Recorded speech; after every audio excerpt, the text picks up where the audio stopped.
أعوذ بالله من الشيطان الرجيم. بسم الله الرحمن الرحيم. يا أيها الذين آمنوا أوفوا بالعقود. أحلت لكم بهيمة الأنعام إلا ما يتلى عليكم غير محل الصيد وأنتم حرم. إن الله يحكم ما يريد. يا أيها الذين آمنوا لا تحلوا شعائر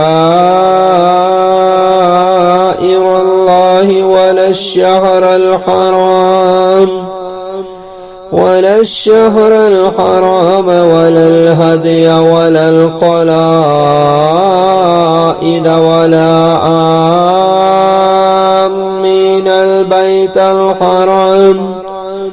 بيت الحرام يبتغون فضلا من ربهم ورضوانا. وإذا حللتم فاصطادوا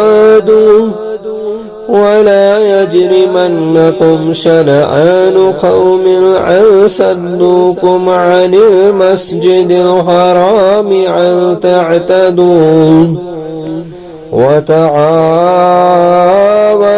على البر والتقوى ولا تعاونوا على الإثم والعدوان واتقوا الله إن الله شديد العقاب.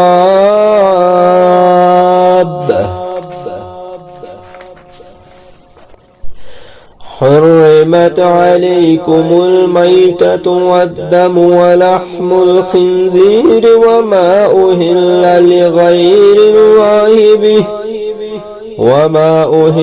لغير الله به والمنخنقة والموقوذة والمتردية والنطيحة وما أكل السبع إلا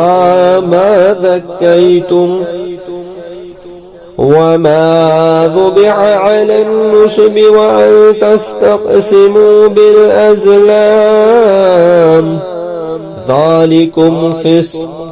اليوم يئس الذين كفروا من دينكم فلا تخشوهم واخشون. اليوم أكملت لكم دينكم وأتممت عليكم نعمتي ورضيت لكم الإسلام دينا. فمن اضطر في مخمسة غير متجانف للإثم فإن الله غفور رحيم.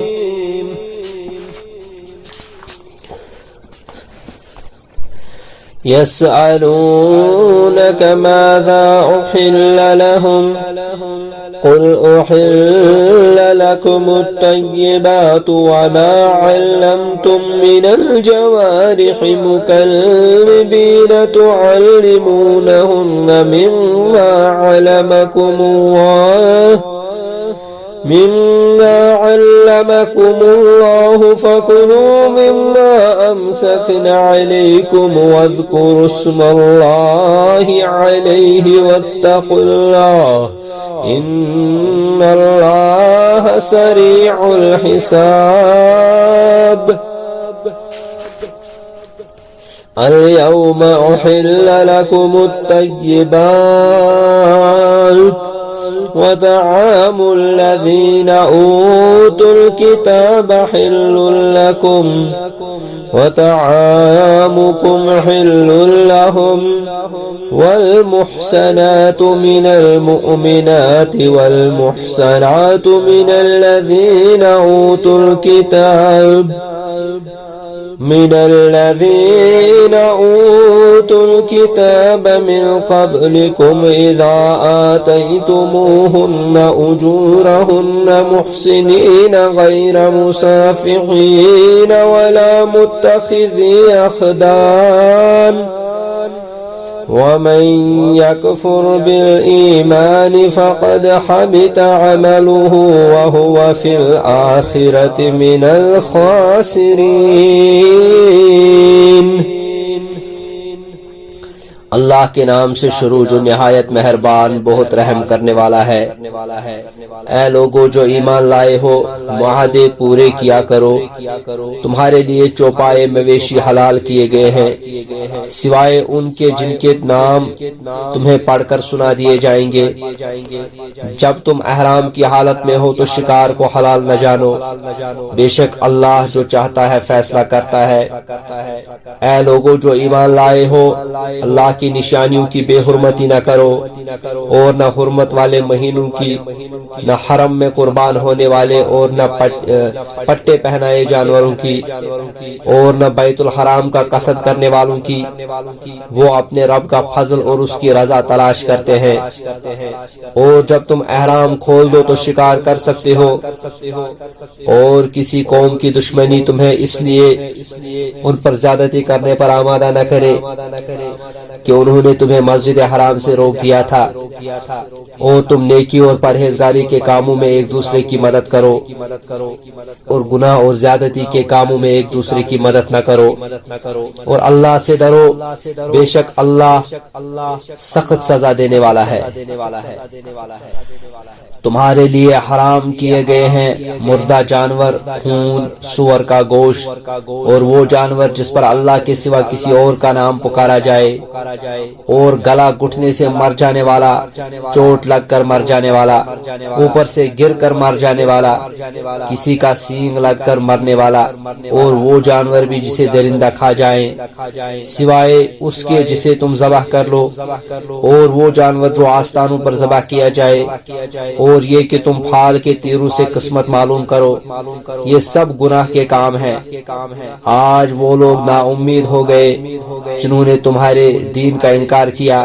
لہذا تم ان سے نہ ڈرو اور مجھے سے ڈرو. آج میں نے تمہارے لیے تمہارا دین مکمل کر دیا اور تم پر اپنی نعمت پوری کر دی اور تمہارے لیے اسلام کو دین کے طور پر پسند کیا. پس جو شخص بھوک سے بے بس ہو جائے جبکہ وہ گناہ پر مائل ہونے والا نہ ہو تو یقیناً اللہ بہت بخشنے والا نہایت رحم کرنے والا ہے. اے نبی صلی اللہ علیہ وسلم، لوگ آپ سے پوچھتے ہیں کہ ان کے لیے کھانے کی کیا کیا چیزیں حلال کی گئی ہیں. کہہ دیجئے تمہارے لیے تمام پاکیزہ چیزیں حلال کی گئی ہیں اور ان شکاری جانوروں کا کیا ہوا شکار حلال ہے جنہیں تم سدا لیتے ہو. اللہ نے تمہیں جو سکھایا ہے اس کے مطابق تم انہیں سکھاتے ہو. پس وہ جس شکار کو تمہارے لیے پکڑ رکھے اس پر اللہ کا نام پڑھو اور اس میں سے کھاؤ اور اللہ سے ڈرتے رہو. بے شک اللہ جلد حساب لینے والا ہے. آج تمہارے لیے پاکیزہ چیزیں حلال کی گئی ہیں اور اہل کتاب کا کھانا تمہارے لیے حلال ہے اور تمہارا کھانا ان کے لیے حلال ہے. اور تمہارے لیے پاک دامن مسلمان عورتیں اور ان لوگوں کی پاک دامن عورتیں حلال ہیں جنہیں تم سے پہلے کتاب دی گئی جبکہ تم انہیں ان کے مہر دے دو. نیز انہیں نکاح کی قید میں لانے والے نہ بنو کہ بدکاری بنو نہ کہ بدکاری کرنے والے اور نہ چھپی آشنائی رکھنے والے. اور جو ایمان سے انکار کرے گا تو اس کا عمل یقیناً برباد ہو گیا اور وہ آخرت میں نقصان اٹھانے والوں میں سے ہوگا. يا أيها الذين آمنوا إذا قمتم إلى الصلاة فاغسلوا وجوهكم وأيديكم إلى المرافق وامسحوا برؤوسكم وأرجلكم إلى الكعبين وَإِن كُنتُمْ جُنُبًا فَاتَّطَهَّرُوا وَإِن كُنتُم مَّرْضَىٰ أَوْ عَلَىٰ سَفَرٍ أَوْ جَاءَ أَحَدٌ مِّنكُم مِّنَ الْغَائِطِ الغائط أو لامستم النساء فلم تجدوا ماء فتيمموا سعيدا طيبا فامسحوا بوجوهكم وأيديكم منه ما يريد الله ليجعل عليكم من حرج ولكن يريد ليطهركم وليتم نعمته عليكم لعلكم تشكرون واذكروا نعمة الله عليكم وميثاقه الذي وثقكم به إذ قلتم سمعنا وأطعنا واتقوا الله إن الله عليم بذات الصدور يا أيها الذين آمنوا كونوا قوامين لله شهداء بالقسط ولا يجرمنكم شنعان قوم على ألا تعدلوا اعدلوا هو أقرب للتقوى واتقوا الله إن الله خبير بما تعملون وعد الله الذين آمنوا وعملوا الصالحات لهم مغفرة وأجر عظيم والذين كفروا وكذبوا بآياتنا أولئك أصحاب الجحيم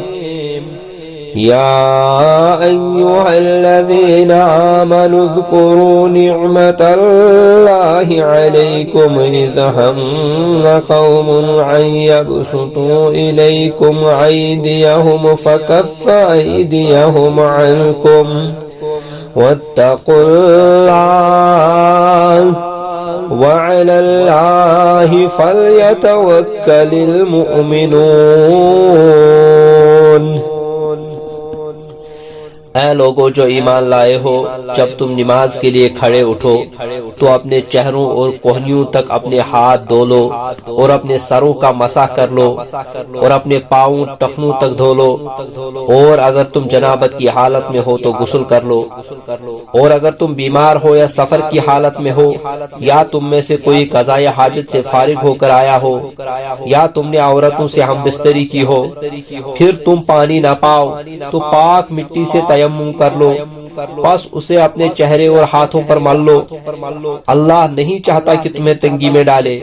بلکہ وہ چاہتا ہے کہ تمہیں پاک کر دے وہ تم پر اپنی نعمت پوری کرے تاکہ تم شکر کرو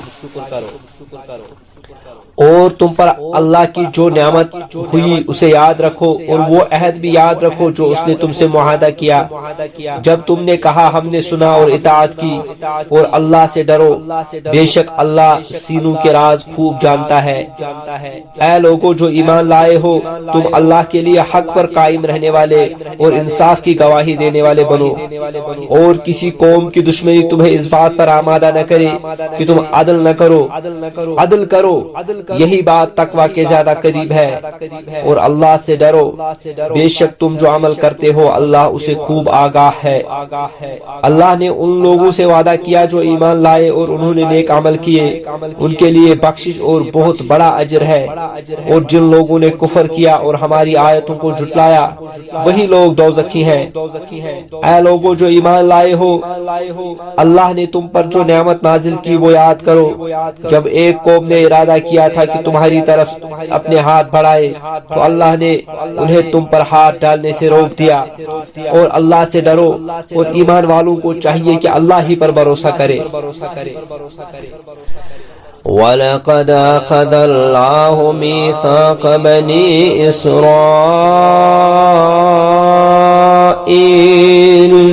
وَبَعَثْنَا مِنْهُمُ 12 نَقِيبًا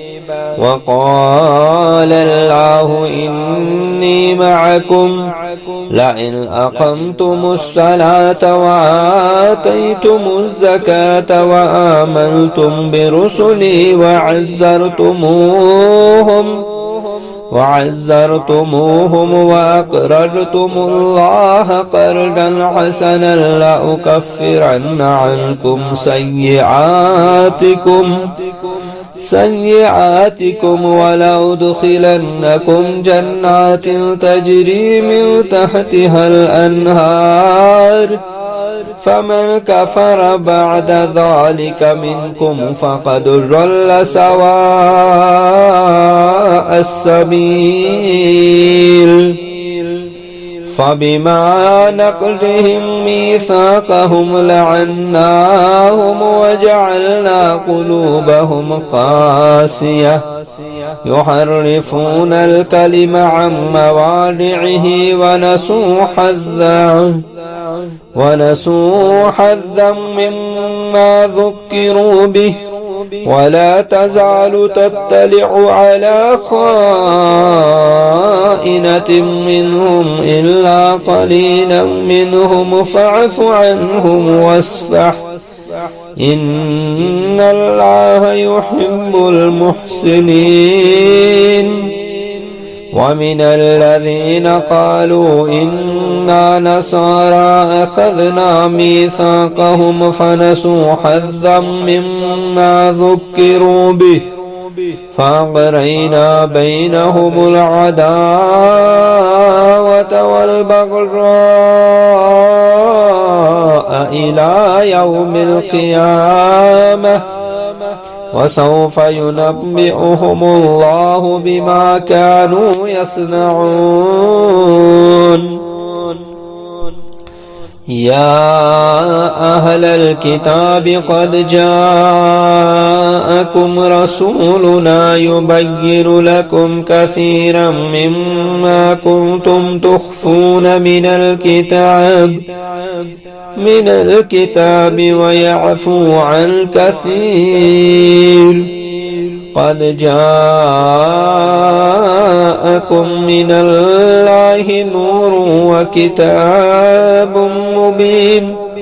يهدي به الله من اتبع رضوانه سبل السلام ويخرجهم من الظلمات إلى النور بإذنه ويهديهم إلى صراط مستقيم لقد كفر الذين قالوا إن الله هو المسيح ابن مريم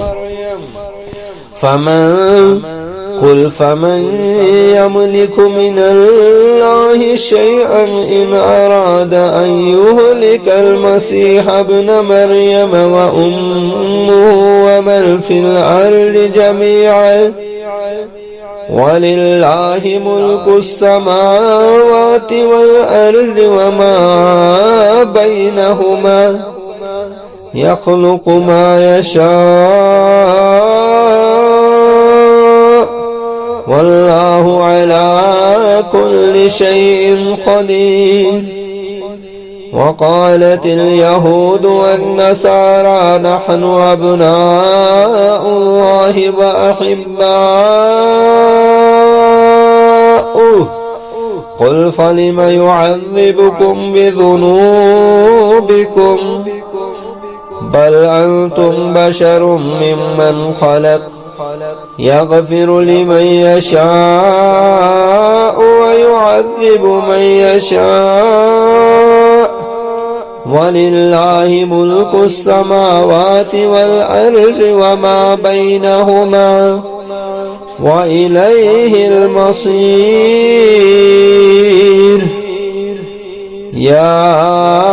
أهل الكتاب قد جاءكم رسولنا يبين لكم على فترة من الرسل أن تقولوا ما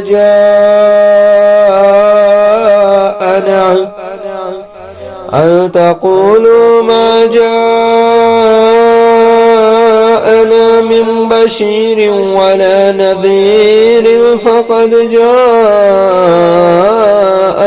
بشير ونذير والله على كل شيء قدير. اور بے شک اللہ نے بنی اسرائیل سے عہد لیا تھا اور ہم نے ان میں سے 12 سردار مقرر کیے تھے. اور اللہ نے کہا بے شک میں تمہارے ساتھ ہوں اگر تم نماز قائم کرو گے اور زکوٰۃ ادا کرو گے اور میرے رسولوں پر ایمان لاؤ گے اور ان کی مدد کرتے رہو گے اور اللہ کو اچھا قرض دو گے تو میں ضرور تم سے تمہاری برائیاں دور کروں گا اور ضرور تمہیں ایسے باغوں میں داخل کروں گا جن کے نیچے نہریں بہتی ہیں. پھر اس کے بعد جس نے کفر کیا تو یقیناً وہ سیدھی راہ سے بھٹک گیا. چنانچہ ان کے اپنا عہد توڑنے کی وجہ سے ہم نے ان پر لعنت کی اور ہم نے ان کے دلوں کو سخت کر دیا. وہ کلمات کو ان کے موقع و محل سے بدل ڈالتے ہیں اور جس چیز کی انہیں تاکید کی گئی تھی اس کا ایک حصہ انہوں نے بھلا دیا. اور آپ ان میں سے چند افراد کے سوا دوسروں کی خیانت کی اکثر اطلاع ملتی رہتی ہے. چنانچہ آپ انہیں معاف کر دے اور ان سے درگزر کرے. بے شک اللہ احسان کرنے والوں کو پسند کرتا ہے. اور جن لوگوں نے کہا بے شک ہم نصارہ ہیں ان سے ہم نے عہد لیا تھا پھر جس چیز کی انہیں تاکید کی گئی تھی اس کا ایک حصہ انہوں نے بھلا دیا. چنانچہ ہم نے روز قیامت تک ان کے درمیان دشمنی اور بغض ڈال دیا اور وہ جو کچھ کرتے رہتے ہیں اللہ جلد انہیں اس سے آگاہ کرے گا. اے اہل کتاب تمہارے پاس ہمارا رسول آ گیا ہے وہ تمہارے لیے اللہ کی کتاب کی بہت سی ایسی باتیں ظاہر کرتا ہے جنہیں تم چھپاتے تھے اور بہت سی باتوں سے درگزر کرتا ہے. یقیناً تمہارے پاس اللہ کی طرف سے روشنی اور واضح کرنے والی کتاب آ گئی ہے جس کے ذریعے سے اللہ اس شخص کو سلامتی کی راہ دکھاتا ہے جو اللہ کی رضا کی پیروی کرنا چاہتا ہے اور انہیں اپنے حکم سے اندھیروں سے روشنی کی طرف نکال لاتا ہے اور سیدھے راستے کی طرف ان کی رہنمائی کرتا ہے. یقیناً ان لوگوں نے کفر کیا جنہوں نے یہ کہا کہ بے شک اللہ تو وہی مسیح ابن مریم ہے. اے نبی صلی اللہ علیہ وسلم کہہ دیجئے پس کون ہے جو اللہ کے آگے کچھ اختیار رکھتا ہو؟ اگر اللہ مسیح ابن مریم کو اور ان کی ماں اور تمام زمین والوں کو ہلاک کرنے کا ارادہ کر لے اور اللہ ہی کے لیے آسمانوں اور زمین کی بادشاہی ہے اور جو کچھ ان دونوں کے درمیان ہے وہ جو چاہے پیدا کرتا ہے اور اللہ ہر چیز پر خوب قدرت رکھتا ہے. اور یہودیوں اور عیسائیوں نے کہا ہم اللہ کے بیٹے اور اس کے پیارے ہیں. اے نبی صلی اللہ علیہ وسلم کہہ دیجئے پھر وہ تمہیں تمہارے گناہوں کی سزا کیوں دیتا ہے؟ نہیں بلکہ تم بھی اس کی مخلوق میں سے انسان ہو. وہ جسے چاہے بخش دیتا ہے اور جسے چاہے عذاب دیتا ہے اور اللہ ہی کے لیے آسمانوں اور زمین کی بادشاہی ہے اور جو کچھ ان دونوں کے درمیان ہے اور اسی کی طرف لوٹ کر جانا ہے. اے اہل کتاب تمہارے پاس ہمارا رسول آ گیا ہے جو رسولوں کے وقفے کے بعد تمہارے لیے باتیں کھول کر بیان کرتا ہے تاکہ تم یہ نہ کہو کہ ہمارے پاس تو کوئی خوشخبری دینے والا اور کوئی ڈرانے والا نہیں آیا. پس یقیناً تمہارے پاس خوشخبری دینے والا اور ڈرانے والا آ گیا ہے اور اللہ ہر چیز پر خوب قادر ہے. وَإِذْ قَالَ مُوسَى لِقَوْمِهِ يَا قَوْمِ اذْكُرُوا نِعْمَةَ اللَّهِ عَلَيْكُمْ إِذْ جَعَلَ فِيكُمْ أَنْبِيَاءَ وَجَعَلَكُمْ مُلُوكًا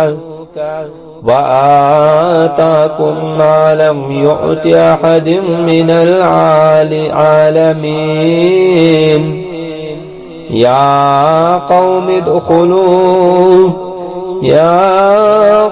ادخلوا الأرض المقدسة التي كتب الله لكم ولا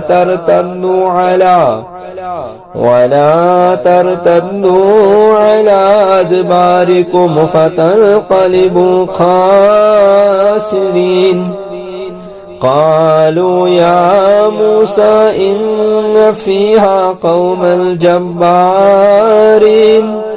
وإنا لن ندخلها حتى يخرجوا منها فإن يخرجوا منها فإنا داخلون. قال رجلان من الذين يخافون أنعم الله عليهم ادخلوا عليهم الباب فإذا دخلتموه فإنكم غالبون وعلى الله فتوكلوا إن كنتم مؤمنين. قالوا يا موسى إنا لن ندخلها أبدا ما داموا فيها فاذهب أنت وربك فقاتلا إنا هاهنا قاعدون. قال رب إني لا أملك إلا نفسي وأخي فافرق بيننا وبين القوم الفاسقين. قال فإنها محرمة عليهم 40 سنة يتيهون في الأرض فلا تأس على القوم الفاسقين. اور جب موسیٰ نے اپنی قوم سے کہا اے میری قوم اللہ کی وہ نعمت یاد کرو جو اس نے تم پر کی جب اس نے تم میں سے نبی بنائے اور تمہیں بادشاہ بنایا اور تمہیں وہ کچھ دیا جو ساری دنیا میں کسی کو نہیں دیا. اے میری قوم مقدس زمین میں داخل ہو جاؤ جو اللہ نے تمہارے نام لکھ دی ہے اور تم اپنی پشت کے بل منہ نہ موڑو پھر تم خسارہ اٹھانے والے ہو جاؤ گے. انہوں نے جواب دیا اے موسیٰ بے شک اس زمین میں ایک بڑی زوراور قوم ہے اور ہم ہرگز اس میں داخل نہیں ہوں گے یہاں تک کہ وہ لوگ اس میں سے نکل جائیں. پھر اگر وہ اس میں سے نکل گئے تو بے شک ہم داخل ہو جائیں گے. جو اللہ سے ڈرتے تھے ان میں سے 2 آدمی جن پر اللہ کا فضل تھا وہ بولے تم ان کے مقابلے کے لیے دروازے میں داخل ہو جاؤ. پھر جب تم دروازے میں داخل ہو گئے تو بے شک تم غالب آ جاؤ گے اور اگر تم مومن ہو تو تمہیں اللہ ہی پر بھروسہ کرنا چاہیے. وہ کہنے لگے اے موسیٰ ہم ہرگز اس زمین میں داخل نہیں ہوں گے جب تک کہ وہ لوگ وہاں موجود ہیں. چنانچہ تو اور تیرا رب جائے پھر تم دونوں ان سے لڑو ہم تو یہیں بیٹھے ہیں. موسیٰ نے کہا اے میرے رب بے شک مجھے اپنے آپ اور اپنے بھائی کے سوا کسی پر اختیار نہیں چنانچہ تو ہمیں اس نافرمان قوم سے الگ کر دے. اللہ نے فرمایا بے شک وہ مقدس زمین ان لوگوں پر 40 برس تک حرام کر دی گئی ہے. وہ زمین میں 40 برس تک ادھر ادھر بھٹکتے پھریں گے چنانچہ آپ اس نافرمان قوم کا غم نہ کھائیں. وَاتْلُ عَلَيْهِمْ نَبَأَ ابْنَيْ آدَمَ بِالْحَقِّ إِذْ قَرَّبَا قُرْبَانًا فَتُقَبِّلَ مِنْ أَحَدِهِمَا وَلَمْ يُتَقَبَّلْ مِنَ الْآخَرِ قَالَ لَأَقْتُلَنَّكَ قال إنما يتقبل الله من المتقين لئن بسطت إلي يدك لتقتلني ما أنا بباسط يدي إليك لأقتلك إني أخاف الله رب العالمين إني أريد أن تبوء بإثمي وإثمك فتكون من أصحاب النار وذلك جزاء الظالمين فطوعت له نفسه قتل أخيه فقتله فأصبح من الخاسرين فبعث الله غرابا يبحث في الأرض ليريه كيف يواري سوءة أخيه قال يا ويلتى أعجزت أن أكون مثل هذا الغراب فأواري سوءة أخي فأصبح من النادمين من عجل ذلك كتبنا على بني إسرائيل أنه من قتل نفسا بغير نفس أو فساد في الأرض فكأنما قتل الناس جميعا ومن أحياها فكأنما أحيا الناس جميعا ولقد جاءتهم رسلهم بالبينات ثم إن كثيرا منهم بعد ذلك في الأرض لمسرفون إنما جزاء الذين يحاربون الله ورسوله ويسعون في الأرض فسادا أن يقتلوا أو يسلبوا أو تقطع أيديهم وأرجلهم من خلاف أو ينفوا من الأرض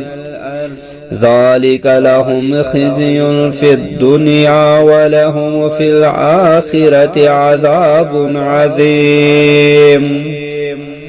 إلا الذين تابوا من قبل أن تقدروا عليهم فاعلموا أن الله غفور رحيم और ए नबी सल्लल्लाहु अलैहि वसल्लम आप उन्हें आदम के दो बेटों का वाकया ठीक ठीक सुनाए। जब उन दोनों ने कुर्बानी की थी फिर उनमें से एक की कुर्बानी तो कबूल कर ली गई और दूसरे की कबूल न की गई। दूसरा बोला मैं तुझे कत्ल कर दूंगा। पहले ने जवाब दिया अल्लाह सिर्फ परहेजगारों से कुर्बानी कबूल करता है। अगर तूने अपना हाथ मेरी तरफ इस इरादे से बढ़ाया कि मुझे कत्ल कर दे तो मैं भी अपना हाथ तेरी तरफ नहीं बढ़ाऊंगा कि तुझे कत्ल कर दूं। बेशक मैं अल्लाह से डरता हूँ जो सब जहानों का रब है। मैं तो चाहता हूँ कि तू मेरा और अपना गुनाह अपने सर ले ले और दोज़खियों में शामिल हो जाए और जालिमों का यही बदला है। फिर उसके नफ्स ने उसे अपने भाई के कत्ल करने पर उकसाया, चुनाचे उसने उसे कत्ल कर दिया और खसारा पाने वालों में से हो गया। फिर अल्लाह ने वहाँ एक कौवा भेजा। वो अपने पंजों से जमीन कुरेदने लगा ताकि उसे दिखाए कि वो अपने भाई की लाश कैसे दफन करे। वो कहने लगा अफसोस मैं इस कौवे जैसा होने से भी आजिज रहा कि अपने भाई की लाश दफना देता। चुनाच वो पछताने वालों में से हो गया। इस वजह से हमने बनी इसराइल के लिए ये लिख दिया कि जो शख्स किसी को कत्ल कर दे सिवाय इसके कि वो किसी का कातिल हो या जमीन में फसाद करने वाला हो तो गोया उसने तमाम लोगों को कत्ल कर दिया। और जो शख्स किसी एक जान को नाहक कत्ल होने से बचाए तो गोया उसने तमाम लोगों की जान बचाई। और हमारे रसूल वाज़ेह निशानियां लेकर उनके पास आए।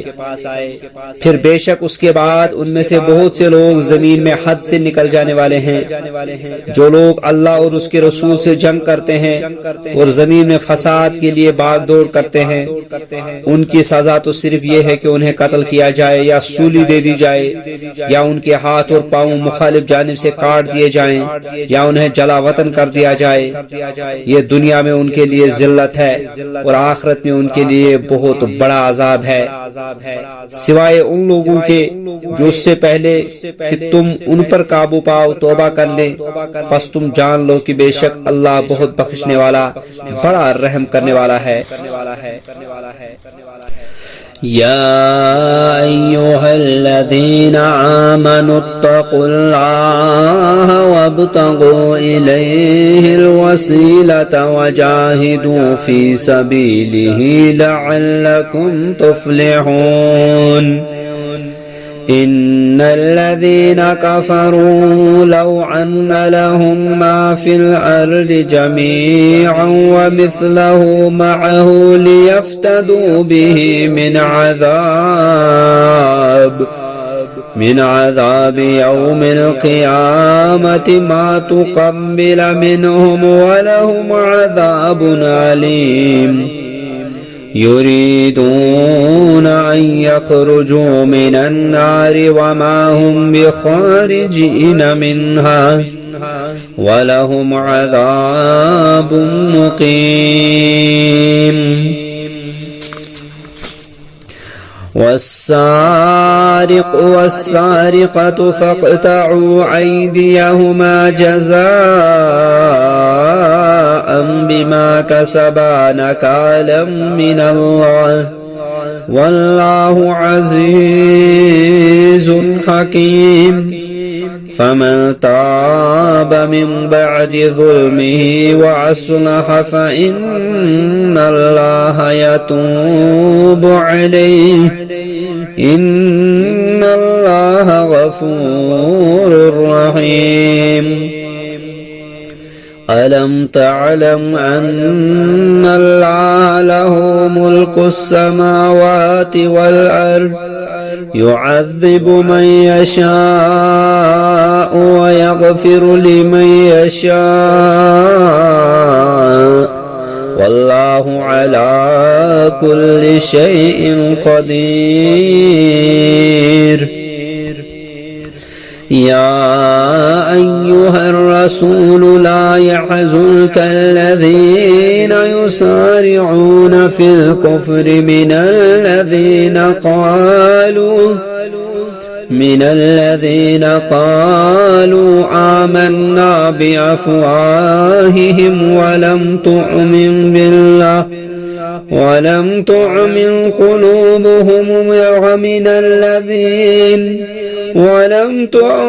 क़ुलूबुहुम ومن الذين هادوا سماعون للكذب سماعون لقوم آخرين لم يأتوك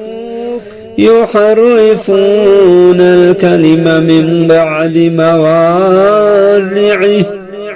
يقولون إن أوتيتم هذا فخذوه وإن لم تؤتوه فاحذروا ومن يرد الله فتنته فلن تملك له من الله شيئا أولئك الذين لم يرد الله أن يطهر قلوبهم لهم في الدنيا خزي ولهم في الآخرة عذاب عظيم سماعون للكذب أكالون للسحت فإن جاءوك فاحكم بينهم أو أعرض عنهم وإن تعرض عنهم فلن يضروك شيئا وإن حكمت فاحكم بينهم بالقسط إن الله يحب المقسطين وكيف يحكمونك وعندهم التوراة فيها حكم الله ثم يتولون من بعد ذلك وما أولئك بالمؤمنين۔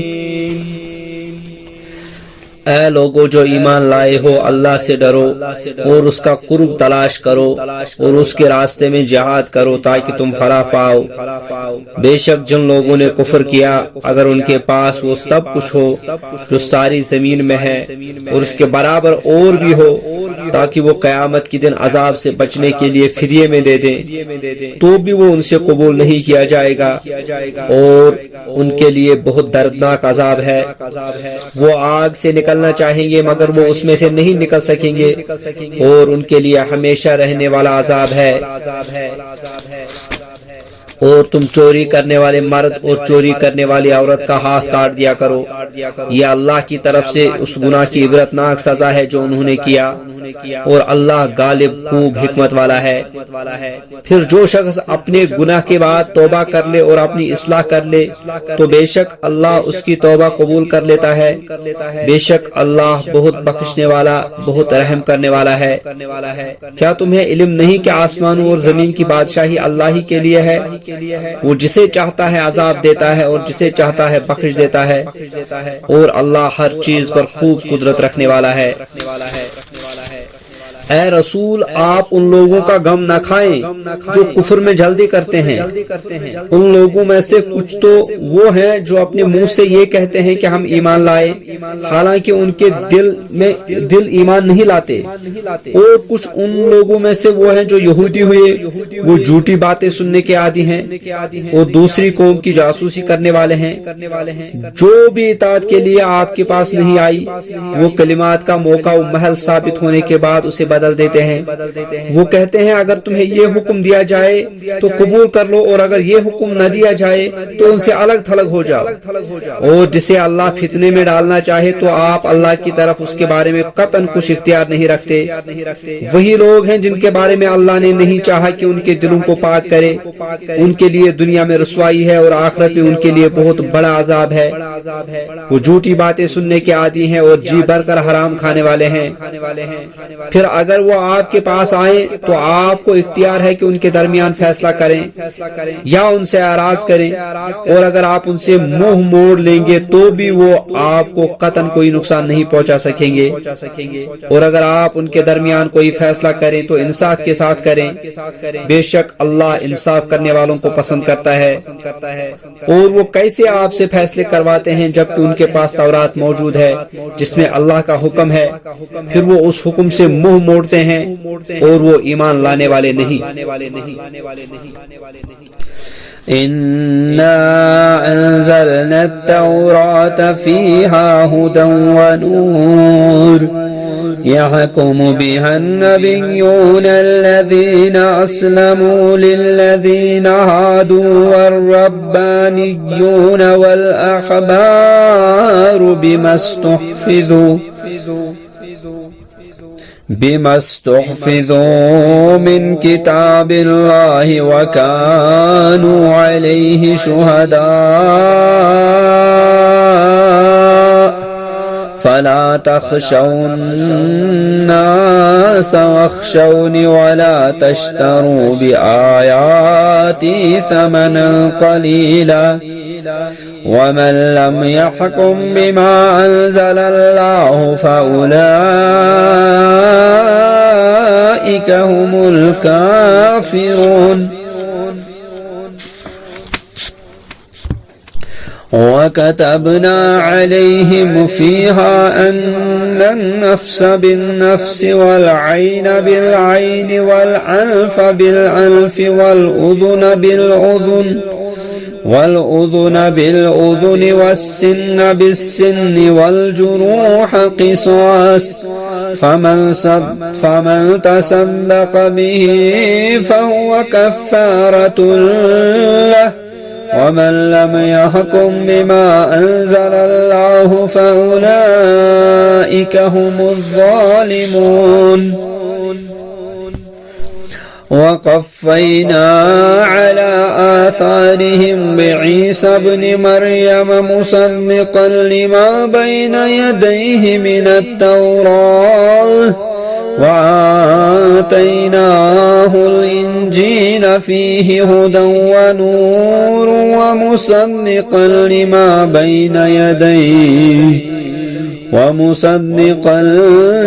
بين يديه من التوراة وهدى وموعظة للمتقين وليحكم أهل الإنجيل بما أنزل الله فيه ومن لم يحكم بما أنزل الله فأولئك هم الفاسقون وأنزلنا إليك الكتاب بالحق مصدقا لما بين يديه من الكتاب ومهيمنا عليه فاحكم بينهم بما أنزل الله ولا تتبع أهواءهم عما جاءك من الحق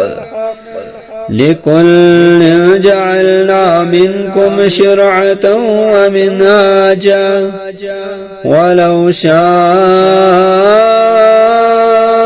الله لجعلكم أمة واحدة ولكن ليبلوكم فيما آتاكم فاستبقوا الخيرات إلى الله مرجعكم جميعا فينبئكم بما كنتم فيه تختلفون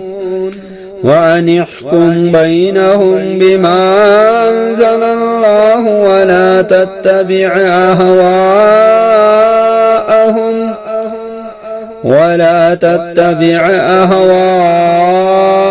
أهواءهم واحذرهم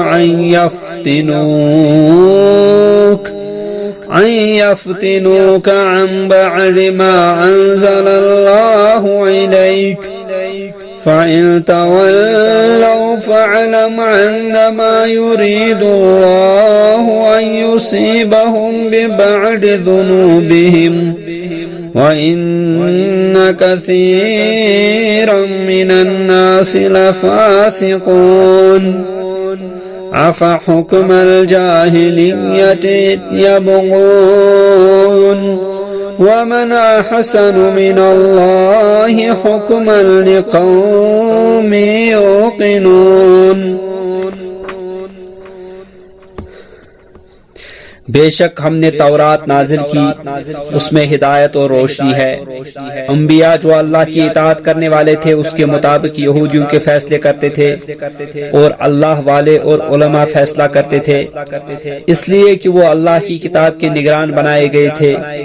और वो इस पर गवाह थे। चुनांचे तुम लोग मुझे से डरो, चुनांचे तुम लोगों से न डरो, मुझसे डरो और मेरी आयतें थोड़ी कीमत पर न भेजो। और जो लोग अल्लाह के नाजिल किए हुए के मुताबिक फैसला न करें वही काफिर हैं।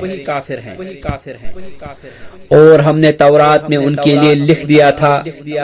कि बेशक जान के बदले जान और आंख के बदले आंख और नाक के बदले नाक और कान के बदले कान और दांत के बदले दांत और तमाम जख्मों का किसास है। फिर जो शख्स उसे माफ कर दे तो वो उसके लिए कफारा है। और जो लोग अल्लाह के नाजिल किए हुए के मुताबिक फैसला न करे वही जालिम है। और हमने उन रसूलों के बाद ईसा इब्ने मरियम को भेजा जो अपने से पहले नाजिल शुदा किताब तौरात की तस्दीक करने वाले थे और हमने उन्हें इंजील दी जिसमें हिदायत और रोशनी थी और वो अपने से पहली किताब तौरात की तस्दीक करने वाली थी और परहेजगारों के लिए सरासर हिदायत और नसीहत थी। और अहले इंजील को चाहिए कि अल्लाह ने उसमें जो कुछ नाजिल किया उसके मुताबिक फैसला करें और जो लोग अल्लाह के नाजिल किए हुए के मुताबिक फैसला न करेंगे तो वही नाफरमान है। اور اے نبی صلی اللہ علیہ وسلم، ہم نے آپ پر یہ کتاب حق کے ساتھ نازل کی، یہ تصدیق کرنے والی ہے اس کتاب کی جو اس سے پہلے تھی اور اس پر نگہبان ہے۔ چنانچہ آپ ان کے درمیان اللہ کی نازل کی ہوئی ہدایت کے مطابق فیصلہ کریں، اور آپ کے پاس جو حق آیا ہے اسے نظر انداز کر کے ان کی خواہشات کی پیروی نہ کریں۔ ہم نے تم میں سے ہر ایک کے لیے ایک دستور اور طریقہ بنایا، اور اگر اللہ چاہتا تو تمہیں ضرور ایک امت بنا دیتا، لیکن وہ چاہتا ہے کہ تمہیں اس کتاب کے بارے میں آزمائے جو اس نے تمہیں دی ہے۔ چنانچہ تم نیکیوں میں ایک دوسرے سے آگے بڑھو، تم سب نے اللہ ہی کی طرف لوٹ کر جانا ہے، پھر وہ تمہیں اصل حقیقت بتا دے گا جس کا تم اختلاف کرتے تھے۔ اور اے نبی صلی اللہ علیہ وسلم، آپ ان لوگوں کے درمیان اس کے مطابق فیصلہ کریں جو اللہ نے آپ پر نازل کیا ہے، اور ان کی خواہشات کی پیروی نہ کریں، اور ان سے ہوشیار رہیں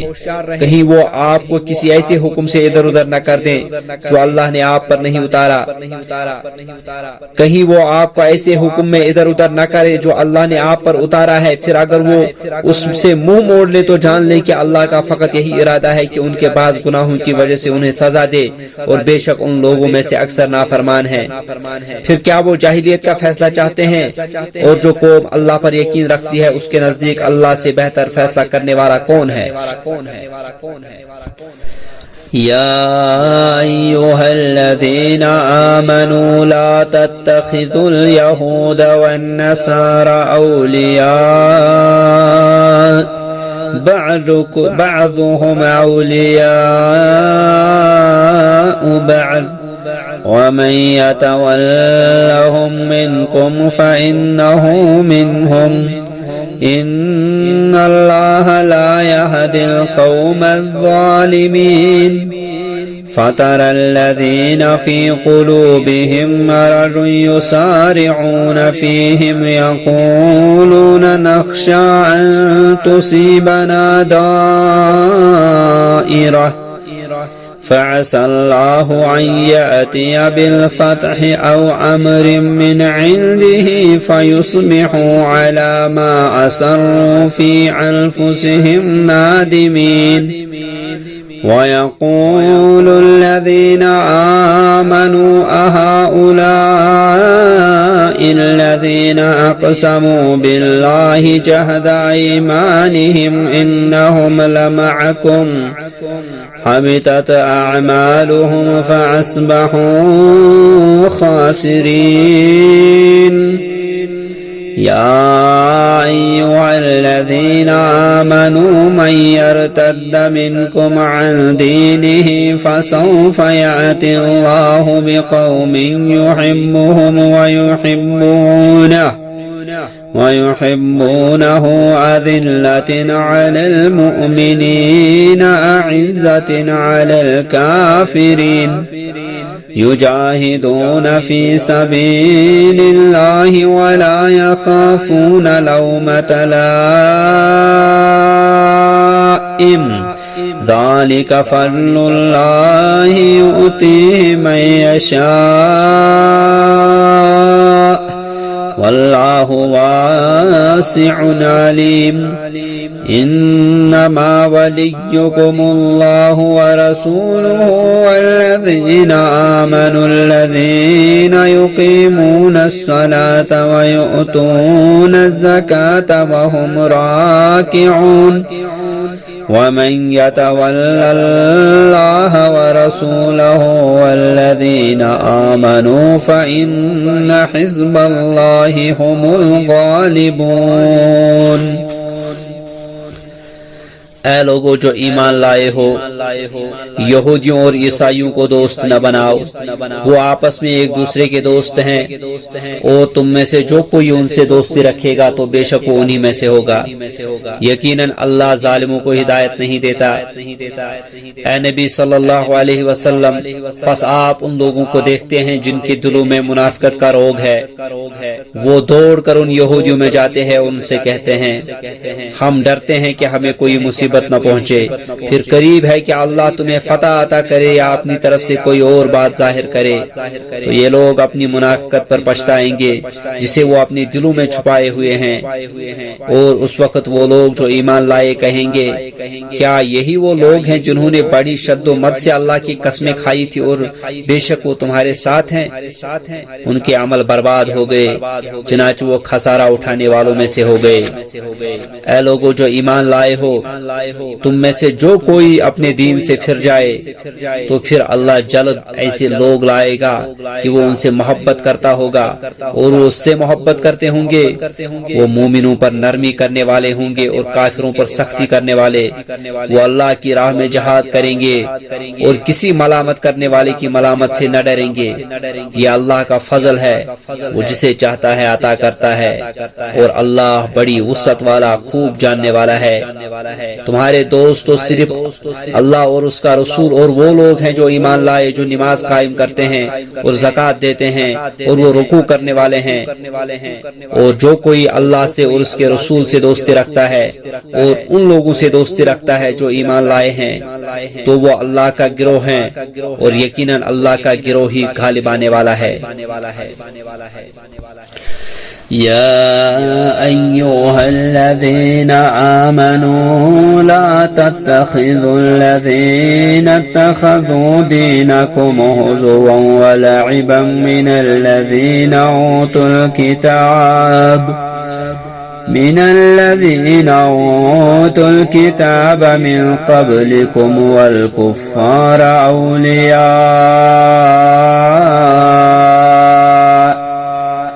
واتقوا الله إن كنتم مؤمنين وإذا ناديتم إلى الصلاة اتخذوها هزوا ولعبا ذلك بأنهم قوم لا يعقلون قل يا أهل الكتاب هل تنقمون منا إلا أن آمنا بالله وما أنزل إلينا وما أنزل من قبل وأن أكثركم فاسقون قل هل أنبئكم بشر من ذلك مثوبة عند الله من لعنه الله وغضب عليه وجعل منهم القردة والخنازير وعبد الطاغوت أولئك شر مكانا وأضل عن سواء السبيل وإذا جاءوكم قالوا آمنا وقد دخلوا بالكفر وهم قد خرجوا به والله أعلم بما كانوا يكتمون وترى كثيرا منهم يسارعون في الإثم والعدوان وأكلهم السحت ولبئس ما كانوا يعملون لولا ينهاهم الربانيون والأحبار عن قولهم الإثم وأكلهم السحت لبئس ما كانوا يصنعون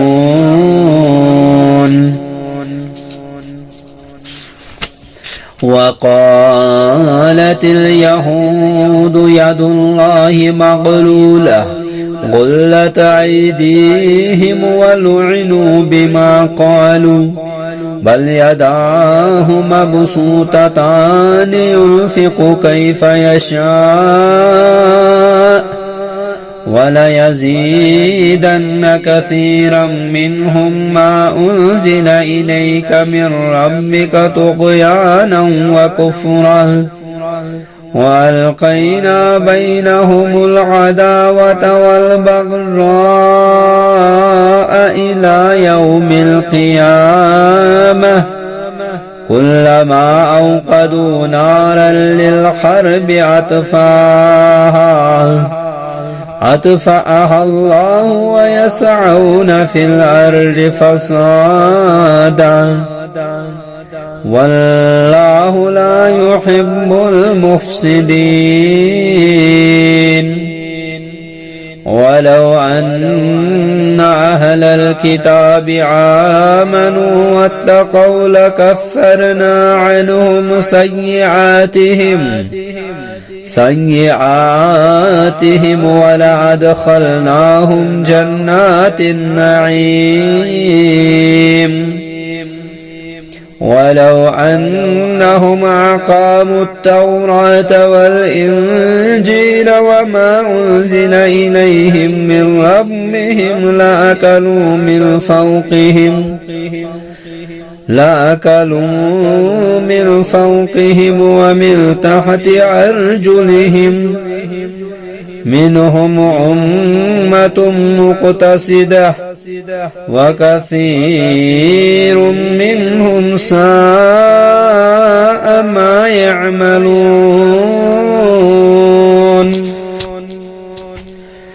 اے لوگو جو ایمان لائے ہو، تم ان لوگوں کو اپنا دوست نہ بناؤ جنہوں نے تمہارے دین کو ہنسی اور کھیل بنا لیا ہے،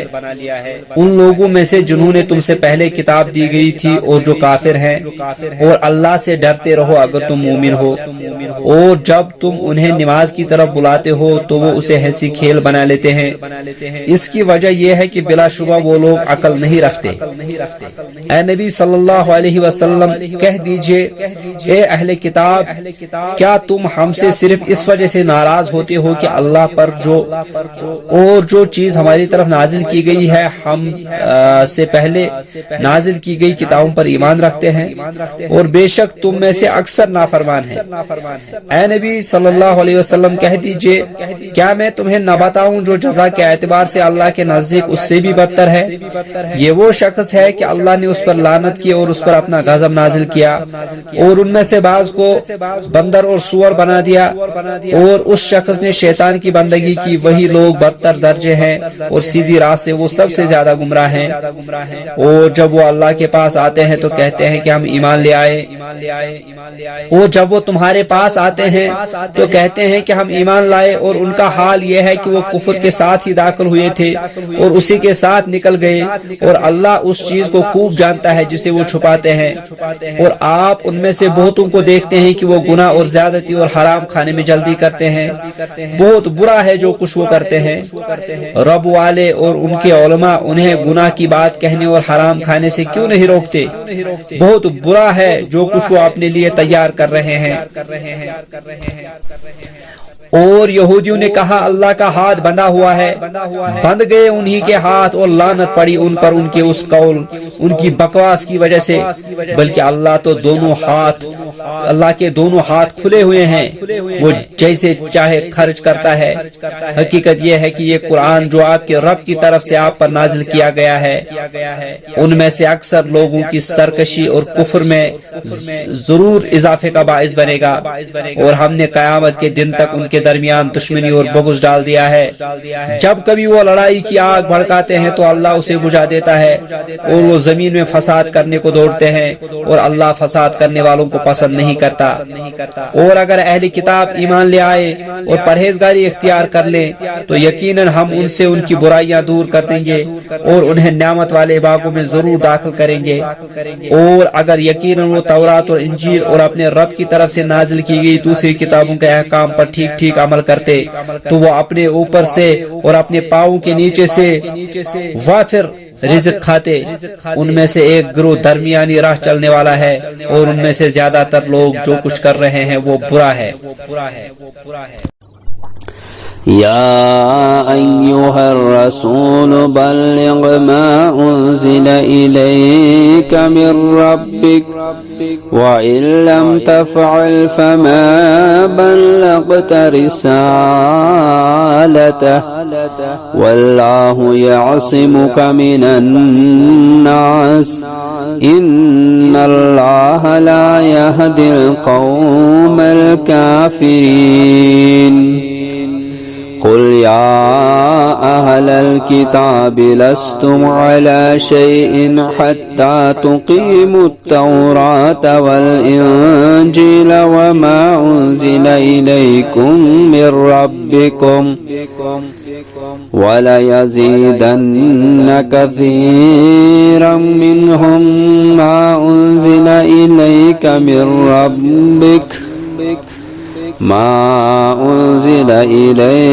من ربك طغيانا وكفرا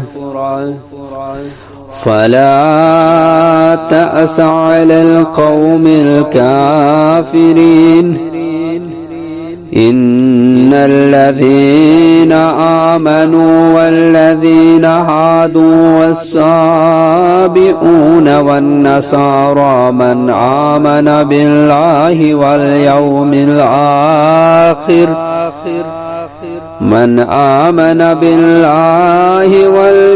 الآخر وعمل صالحا فلا خوف عليهم ولا هم يحزنون. لقد أخذنا ميثاق بني إسرائيل وأرسلنا إليهم رسلا كلما جاءهم رسول بما لا تهوى أنفسهم فريقا كذبوا وفريقا يقتلون وحسبوا ألا تكون فتنة فعموا وسموا ثم تاب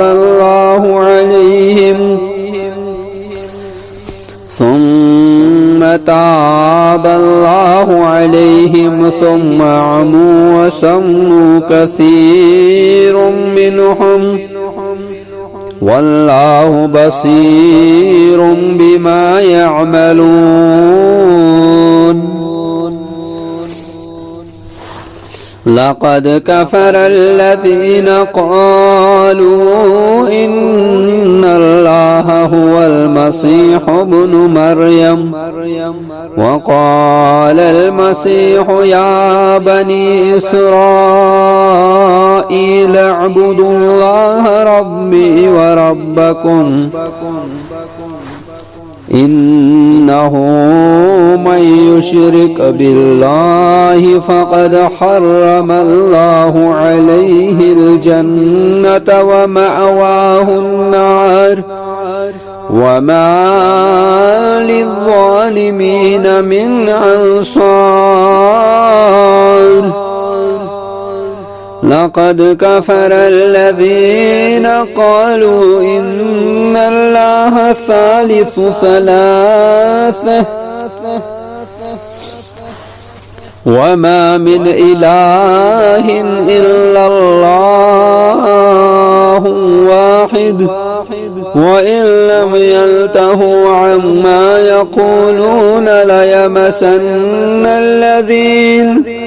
ليمسن الذين كفروا منهم عذاب أليم. أفلا يتوبون إلى الله ويستغفرونه والله غفور رحيم. ما المسيح ابن مريم إلا رسول قد خلت من قبله الرسل وأمه صديقة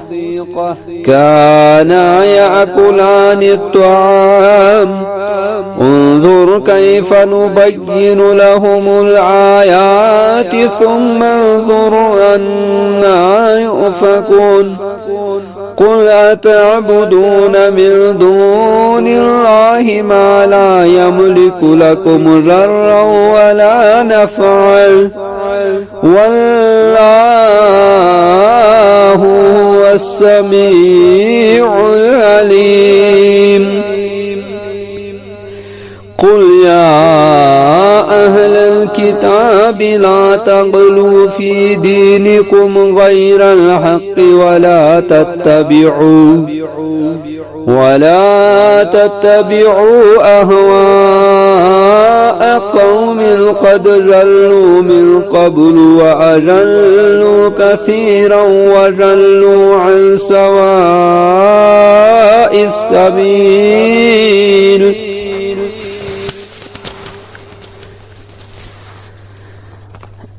اے رسول صلی اللہ علیہ وسلم، آپ کے رب کی طرف سے آپ پر جو نازل کیا گیا ہے وہ لوگوں تک پہنچا دیجئے، اور اگر آپ نے ایسا نہ کیا تو گویا آپ نے اس کی پیغمبری کا حق ادا نہ کیا، اور اللہ آپ کو لوگوں کے شر سے بچائے گا، اور بلا شبہ اللہ کافروں کی قوم کو ہدایت نہیں دیتا۔ اے نبی صلی اللہ علیہ وسلم کہہ دیجئے، اے اہل کتاب،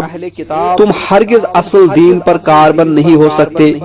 یہاں تک کہ تم تورات و انجیل اور اپنے رب کی طرف سے نازل کی گئی دوسری کتابوں کے احکام پر ٹھیک ٹھیک عمل کرنے لگو۔ حقیقت یہ ہے کہ قرآن جو آپ کے رب کی طرف سے نازل ہوا ہے ان میں سے اکثر لوگوں کی سرکشی اور کفر میں اضافے کا باعث بنے گا، اور آپ کافروں کی قوم کا غم نہ کھائیں۔ بے شک جو لوگ ایمان لائے اور جو لوگ یہودی ہوئے اور صابی بے دین اور نصارہ، ان میں سے جو بھی اللہ اور آخرت کے دن پر ایمان لائے اور نیک عمل کرے تو ان پر کوئی خوف نہیں ہوگا اور نہ وہ غمگین ہوں گے۔ یقیناً ہم نے بنی اسرائیل سے پختہ عہد لیا تھا اور ہم نے ان کی طرف کئی رسول بھیجے، جب ان کے پاس کوئی رسول ایسی چیز لے کر آیا جسے ان کے نفس پسند نہیں کرتے تھے تو بعض نبیوں کو انہوں نے جھٹلایا اور بعضوں کو وہ قتل کر ہی دیتے تھے، اور ان لوگوں کا خیال تھا کہ ان کی کوئی آزمائش نہ ہوگی، پس وہ اندھے اور بہرے ہو گئے، پھر اللہ ان پر مہربان ہوا، مگر ان میں سے زیادہ تر لوگ پھر اندھے اور بہرے ہو گئے، اور اللہ خوب دیکھنے والا ہے جو کچھ وہ کرتے ہیں۔ یقیناً کفر کیا ان لوگوں نے جنہوں نے کہا بے شک اللہ تو وہی مسیح ابن مریم ہے، اور مسیح نے کہا اے بنی اسرائیل تم اللہ کی عبادت کرو جو میرا اور تمہارا رب ہے، بے شک جو اللہ کے ساتھ شرک کرتا ہے تو یقیناً اللہ نے اس پر جنت حرام کر دی ہے اور اس کا ٹھکانہ دوزخ ہے، اور ظالموں کا کوئی مددگار نہیں۔ یقیناً کافر ہوئے وہ لوگ جنہوں نے کہا بے شک اللہ تین میں سے تیسرا ہے اور کوئی معبود نہیں سوائے ایک معبود کے، اور وہ جو کچھ کہتے ہیں اگر اس سے باز نہ آئے تو ان میں سے جن لوگوں نے کفر کیا انہیں ضرور دردناک عذاب ملے گا، پھر کیا وہ اللہ کے سامنے توبہ نہیں کرتے اور اس سے بخشش نہیں مانگتے؟ اور اللہ بہت بخشنے والا نہایت رحم کرنے والا ہے۔ مسیح ابن مریم نہیں ہے مگر ایک رسول ہی، ان سے پہلے بہت سے رسول گزر چکے ہیں، اور ان کی ماں صدیقہ نہایت راست باز تھی، وہ دونوں کھانا کھاتے تھے۔ دیکھیں ہم ان کے لیے کیسی کیسی نشانیاں بیان کرتے ہیں، پھر دیکھیں وہ کدھر الٹے پھیرے جاتے ہیں۔ اے نبی صلی اللہ علیہ وسلم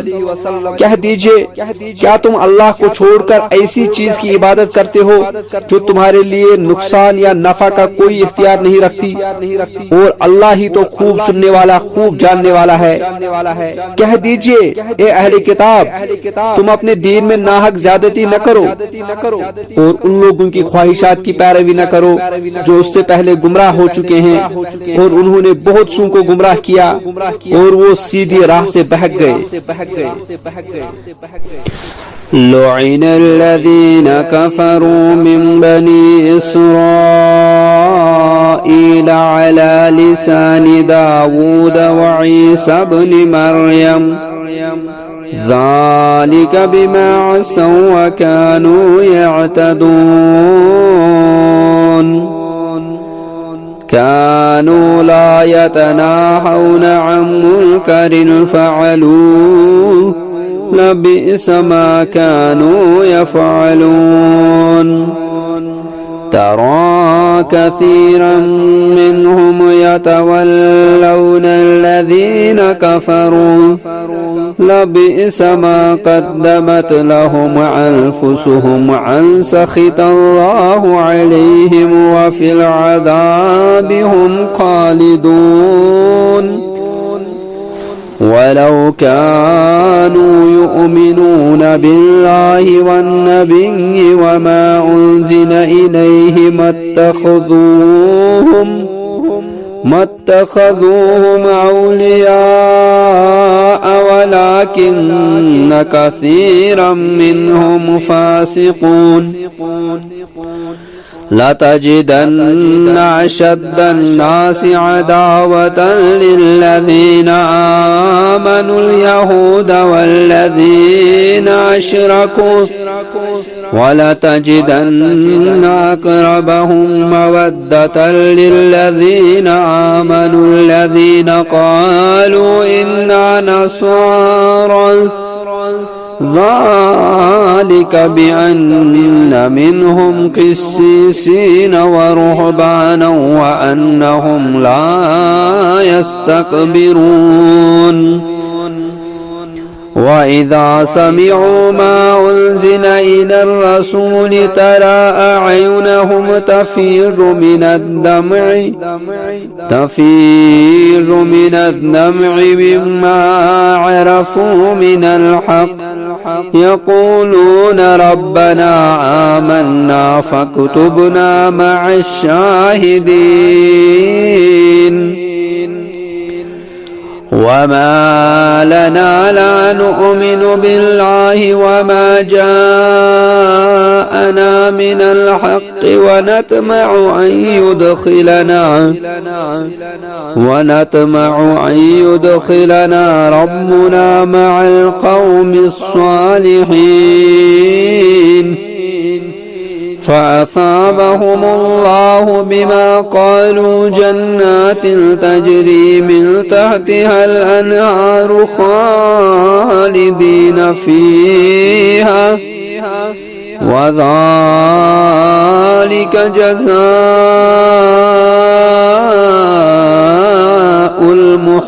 المحسنين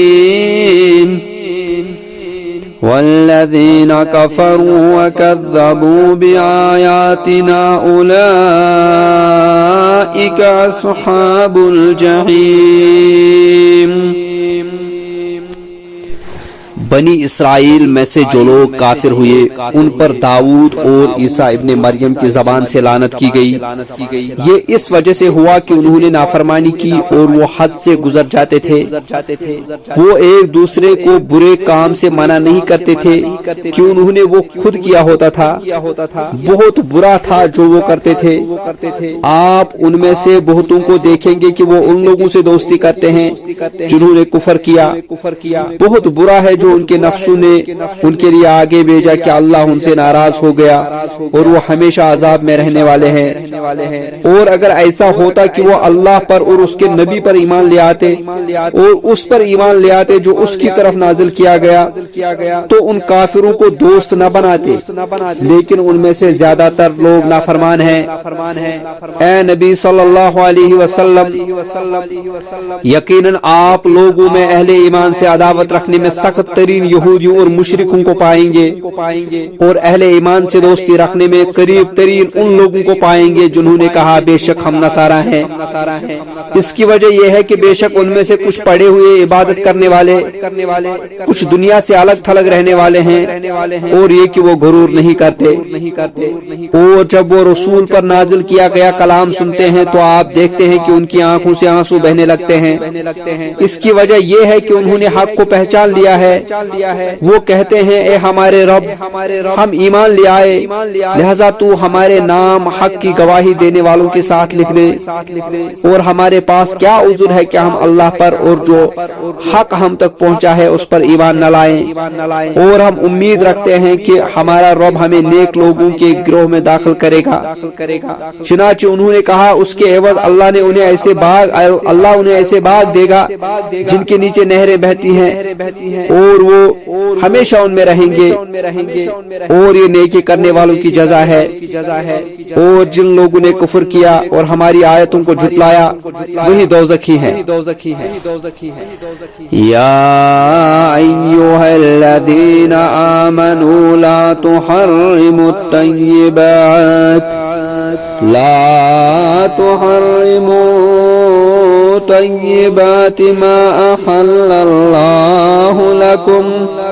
ما أحل الله لكم ولا تعتدوا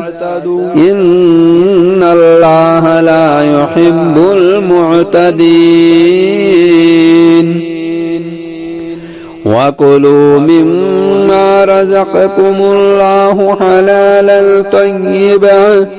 واتقوا الله الذي أنتم به مؤمنون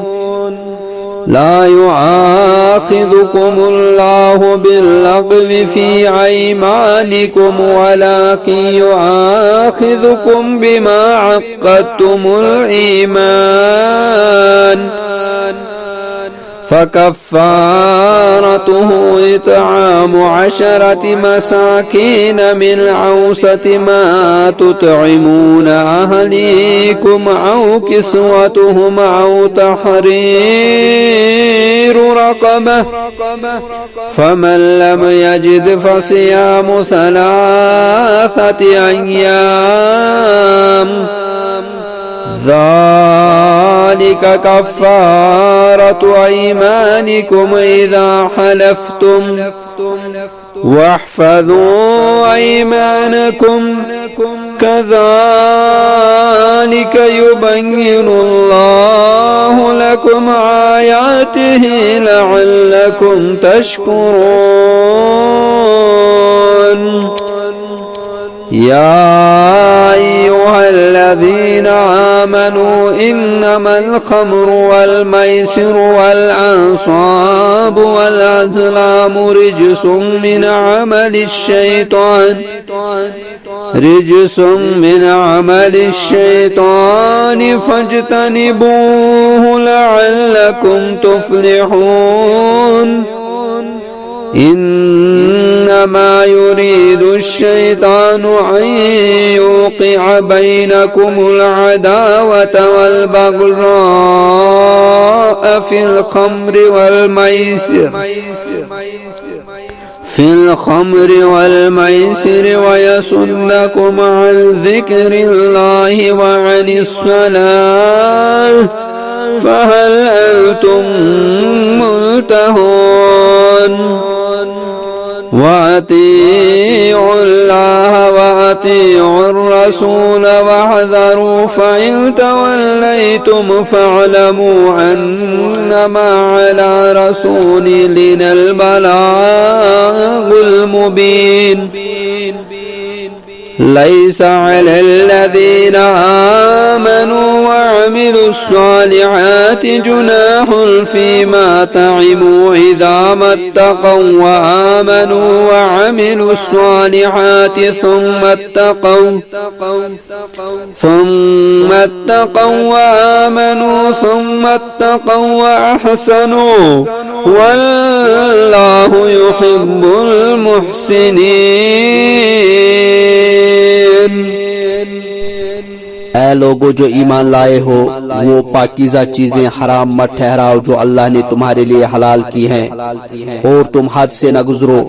بے شک اللہ حد سے گزرنے والوں کو پسند نہیں کرتا۔ اور اللہ نے تمہیں جو حلال پاکیزہ رزق دیا ہے اس میں سے کھاؤ، اور اللہ سے ڈرو جس پر تم ایمان رکھتے ہو۔ اللہ تمہاری بیہودہ قسموں پر تمہیں نہیں پکڑے گا، لیکن ان قسموں پر ضرور پکڑے گا جو تم نے مضبوط باندھ لی۔ چنانچہ اس کا کفارہ 10 مسکینوں کو اوسط درجے کا کھانا کھلانا ہے جو تم اپنے اہل و عیال کو کھلاتے ہو، یا انہیں کپڑے پہنانا ہے، یا ایک گردن آزاد کرنا ہے۔ پھر جو اس کی طاقت نہ رکھتا ہو تو وہ 3 دن کے روزے رکھے۔ یہ تمہاری قسموں کا کفارہ ہے جب تم قسم کھا کر توڑ بیٹھو، اور تم اپنی قسموں کی حفاظت کرو۔ اللہ اسی طرح تمہارے لیے اپنی آیتیں بیان کرتا ہے تاکہ تم شکر کرو۔ اے لوگو جو ایمان لائے ہو، بے شک شراب اور جوا، آستانے اور پھال نکالنے کے تیر سب گندے کام ہیں اور شیطان کے عمل سے ہیں، لہذا تم ان سے بچو تاکہ تم فلاح پاؤ۔ بے شک شیطان چاہتا ہے کہ تمہارے درمیان شراب اور جوے کے ذریعے سے دشمنی اور بغض ڈال دے، اور تمہیں اللہ کے ذکر اور نماز سے روکے۔ پھر کیا تم ان شیطانی کاموں سے باز آتے ہو؟ اور تم اللہ کی اطاعت کرو اور رسول کی اطاعت کرو اور احتیاط کرو۔ پھر اگر تم حق سے پھر جاؤ تو جان لو کہ ہمارے رسول پر تو صرف کھول کر پہنچا دینا لازم ہے۔ جو لوگ ایمان لائے اور نیک عمل کرنے لگے، انہوں نے جو کچھ پہلے کھایا پیا ہو اس پر انہیں کوئی گناہ نہیں، جبکہ وہ آئندہ پرہیزگاری اختیار کریں اور ایمان پر قائم رہیں اور نیک عمل کریں، پھر وہ پرہیزگار ہی رہیں اور ایمان پر جمے رہیں، پھر وہ پرہیزگاری ہی اپنائیں اور نیکی کریں، اور اللہ نیکی کرنے والوں کو پسند کرتا ہے۔ يا أيها الذين آمنوا ليبلونكم الله بشيء من الصيد تناله أيديكم ورماحكم ليعلم الله من يخافه بالغيب فمن اعتدى بعد ذلك فله عذاب عليم۔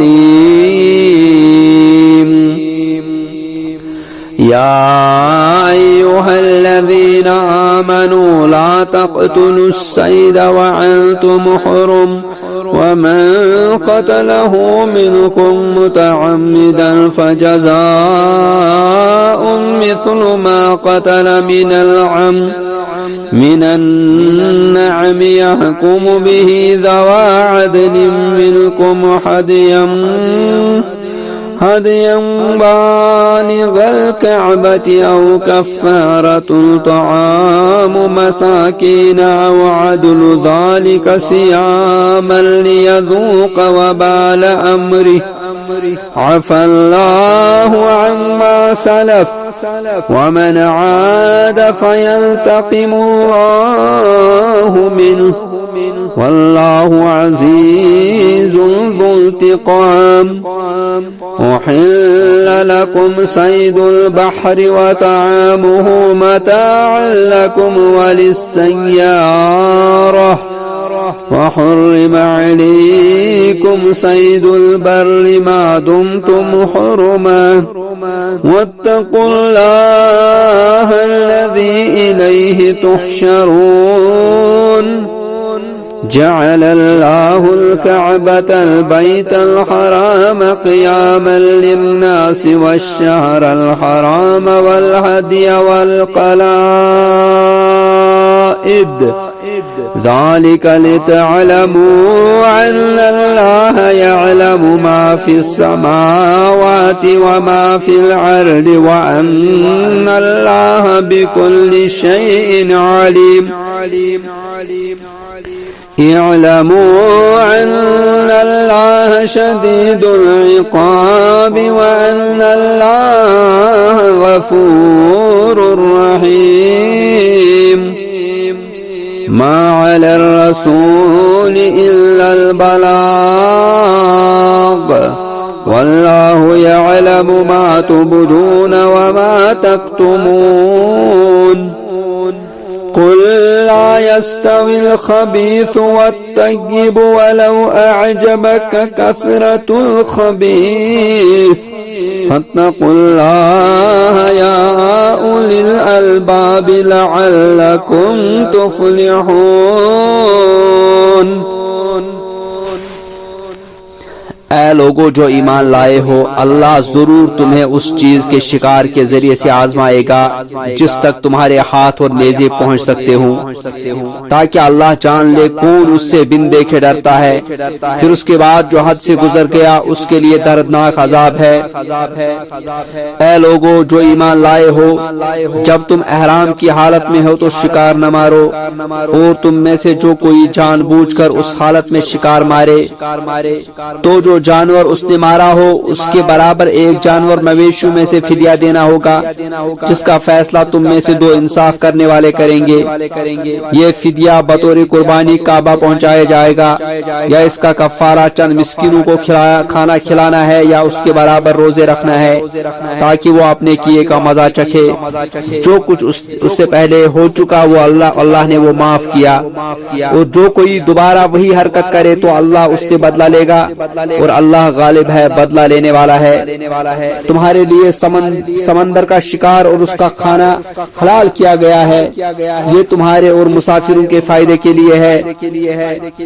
اور جب تک تم احرام کی حالت میں ہو تمہارے لیے خشکی کا جانور حرام کیا گیا ہے، اور تم اللہ سے ڈرتے رہو جس کی طرف تم اکٹھے کیے جاؤ گے۔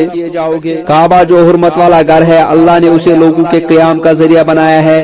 اور حرمت والے مہینے اور حرم والی قربانی اور پٹوں والے جانوروں کو بھی حرمت دی ہے۔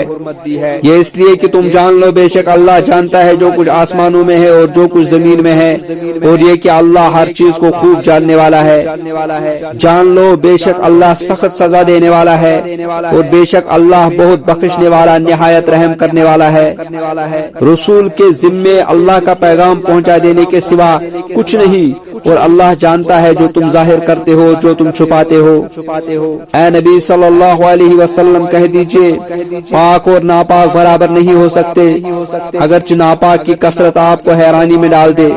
لہذا اے عقل والو تم اللہ سے ڈرو تاکہ تم فلاح پاؤ۔ يا أيها الذين آمنوا لا تسألوا عن أشياء إن تبد لكم تسؤكم وإن تسألوا عنها حين ينزل القرآن تبد لكم عفى الله عنها والله غفور حليم۔ قد سألها قوم من قبلكم ثم أصبحوا بها كافرين۔ ما جعل الله من بحيرة ولا سائبة ولا وسيلة ولا حام ولكن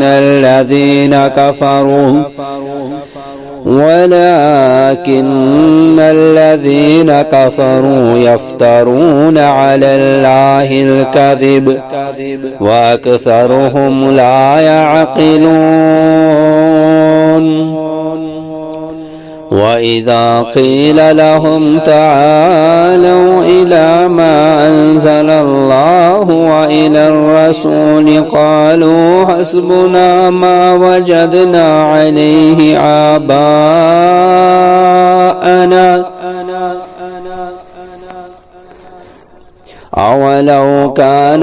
آباؤهم لا يعلمون شيئا ولا يهتدون۔ يا أيها الذين آمنوا عليكم أنفسكم لا يضركم من ضل إذا اهتديتم إلى الله مرجعكم جميعا فينبئكم بما كنتم تعملون۔ يا أيها الذين آمنوا شهادة بينكم إذا حضر أحدكم الموت حين الوصية اثنان ذوى عدل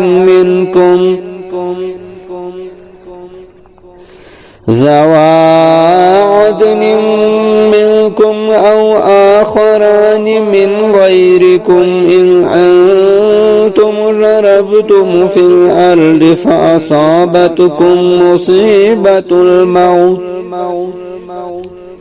تحبسونهما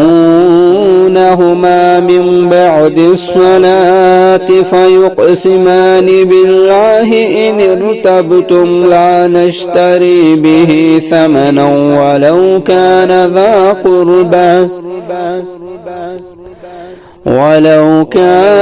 ذا قربى ولا نكتم شهادة الله إنا إذا لمن الآثمين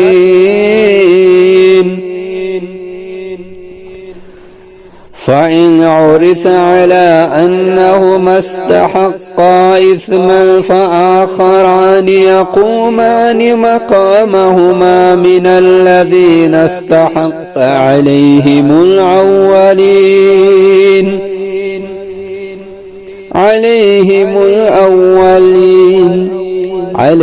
الأوليان فيقسمان بالله لشهادتنا أحق من شهادتهما وما اعتدينا إنا إذا لمن الظالمين ذلك عدنا أن يأتوا بالشهادة على وجهها أو يخافوا أن ترد أيمان بعد أيمانهم واتقوا الله واسمعوا والله لا يهدي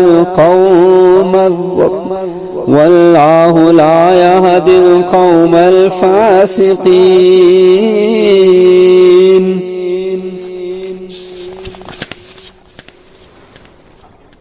اے لوگو جو ایمان لائے ہو، ایسی باتوں کے بارے میں سوال نہ کرو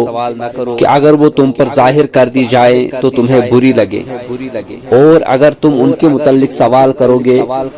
جبکہ قرآن نازل کیا جا رہا ہو تو وہ تم پر ظاہر کر دی جائیں گی۔ اللہ نے تمہاری اس حرکت کو معاف کر دیا ہے اور اللہ بہت بخشنے والا، بہت حوصلے والا ہے۔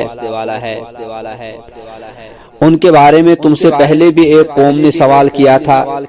پھر ان باتوں کی وجہ سے وہ کافر ہو گئے۔ اللہ نے نہیں بنایا کسی کو بحیرہ اور نہ سائبہ اور نہ وسیلہ اور نہ حام، مگر یہ کہ کافر اللہ پر جھوٹی تہمت لگاتے ہیں اور ان میں سے اکثر عقل نہیں رکھتے۔ اور جب ان سے کہا جاتا ہے کہ تم آؤ اس چیز کی طرف جو اللہ نے نازل کی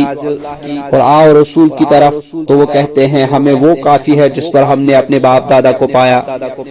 کیا اگرچہ ان کے باپ دادا کچھ نہ جانتے ہوں اور نہ وہ ہدایت یافتہ ہی ہوں تو بھی وہ انہی کی پیروی کریں گے؟ اے لوگو جو ایمان لائے ہو، تم اپنی جانوں کی فکر میں لازم ہے، تم پر اپنی جانوں کی فکر لازم ہے۔ جو شخص گمراہ ہو وہ تمہیں نقصان نہیں پہنچا سکتا جبکہ تم خود ہدایت پر ہو۔ تم سب کو اللہ ہی کی طرف لوٹ کر جانا ہے، پھر وہ تمہیں بتا دے گا کہ تم کیا کرتے تھے۔ اے لوگو جو ایمان لائے ہو، جب تم میں سے کسی کو موت آنے لگے تو تمہارے درمیان گواہی ہونی چاہیے، اور وصیت کے وقت اپنے مسلمانوں میں سے دو انصاف گواہ بنا لو۔ اگر تم زمین میں سفر پر نکلے ہو اور راستے میں موت کی مصیبت پیش آ جائے تو غیر قوم کے دو گواہ بھی کافی ہوں گے۔ پھر اگر تمہیں کوئی شبہ ہو تو ان دونوں گواہوں کو نماز کے بعد مسجد میں روک لو، تو وہ اللہ کی قسم کھا کر کہیں گے کہ ہم اس گواہی کے بدلے کوئی قیمت نہیں لے رہے، اور کوئی ہمارا رشتہ دار بھی ہو तो हम उसकी रियायत करने वाले नहीं, और हम अल्लाह की गवाही नहीं छुपाते। अगर हम ऐसा करें तो हम गुनहगारों में शुमार होंगे।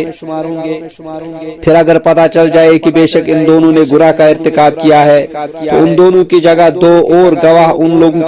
लोगों में से खड़े हों जिनका हक मारा गया हो और जो मरने वाले के ज्यादा करीबी हों। फिर वो दोनों अल्लाह की कसम खाएं, क्या हमारी गवाही उन पहले दोनों गवाहों से ज्यादा सच्ची है और हमने कोई ज्यादती नहीं की। अगर हम ऐसा करें तो जालिमों में शुमार होंगे। इसी तरह ज्यादा उम्मीद की जा सकती है कि वो ठीक ठीक गवाही देंगे, या कम से कम इस बात का खौफ करेंगे कि कहीं उनके वरसा की कसमों के बाद उनकी कसमें रद्द न कर दी जाएं। और तुम अल्लाह से डरो और सुनो, और अल्लाह नाफरमानी करने वालों को हिदायत नहीं देता।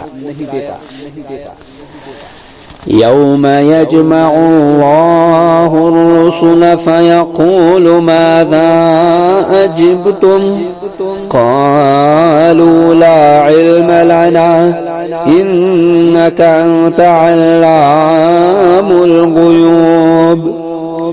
इज़ क़ाल अल्लाहु या ईसा इब्न मरियम अज़्कुर निअमती अलैका व अला वालिदतिक इज़ अय्यदतुका बिरूहिल क़ुदुस तुकल्लिमुन नास फिल महदि व कहला व इज़ अल्लमतुकल किताब वल हिकमत वत तौरात वल इंजील वइज़ तख़लुक़ु मिनत्तीन कहयअति त्तैरि बिइज़नी फ़तन्फ़ुख़ु फ़ीहा फ़तकूनु तैरन बिइज़नी वतुबरिउल अकमह वल अबरस बिइज़नी वइज़ तुख़रिजुल मौता बिइज़नी वइज़ कफ़फ़्तु बनी इस्राईल अन्का इज़ जि'तहुम बिलबय्यिनाति फ़क़ाल الذين كفروا منهم إن هذا إلا سحر مبين وإذ أوحيت إلى الحواريين أن آمنوا بي وبرسولي قالوا آمنا واشهد بأننا مسلمون إذ قال الحواريون يا عيسى ابن مريم هل يستطيع ربك أن ينزل علينا مائدة من السماء قال اتقوا الله إن كنتم مؤمنين قالوا نريد أن نأكل منها وتطمئن قلوبنا ونعلم أن قد صدقتنا ونكون عليها من الشاهدين قال يا عيسى ابن مريم اللهم ربنا أنزل علينا مائدة من السماء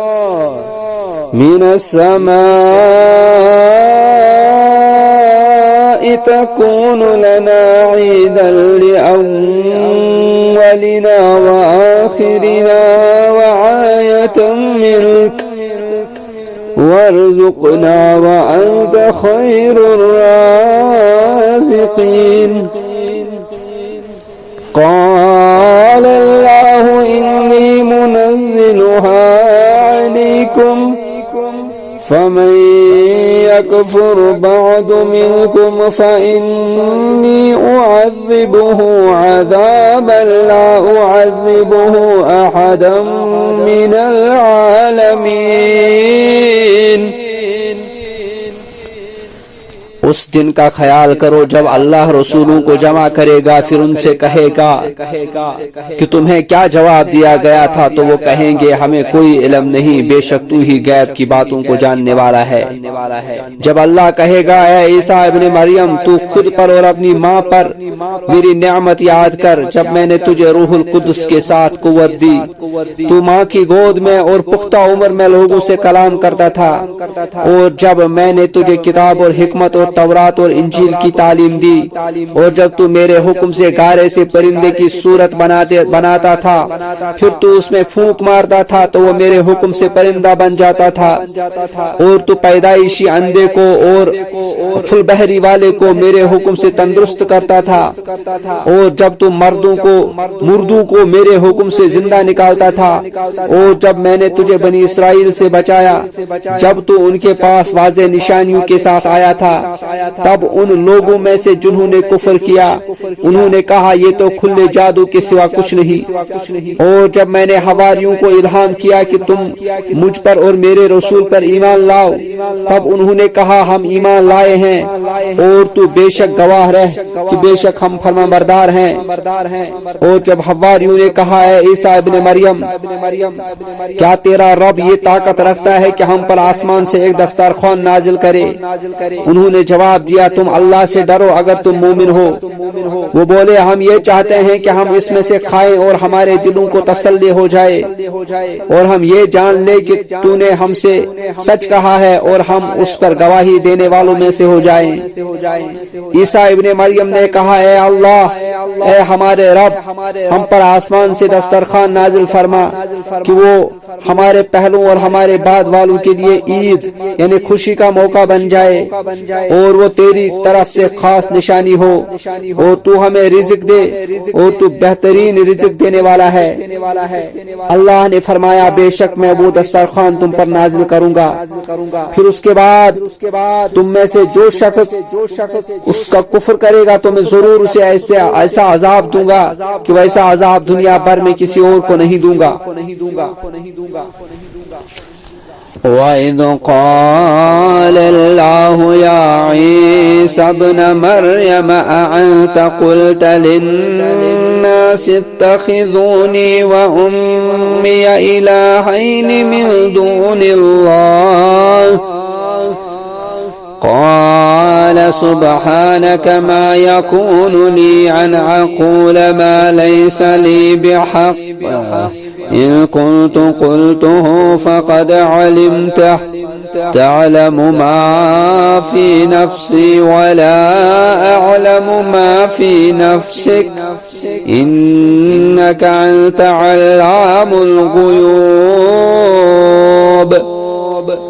ما قلت لهم إلا ما أمرتني به أن اعبدوا الله ربي وربكم وكنت عليهم شهيدا ما دمت فيهم فلما توفيتني كنت أنت الرقيب عليهم وأنت على كل شيء شهيد إن تعذبهم فإنهم عبادك وإن تغفر لهم فإنك أنت العزيز الحكيم قال الله هذا يوم ينفع الصادقين صدقهم لهم جنات تجري من تحتها الأنهار خالدين فيها أبدا رضي الله عنهم ورضوا عنه ذلك الفوز العظيم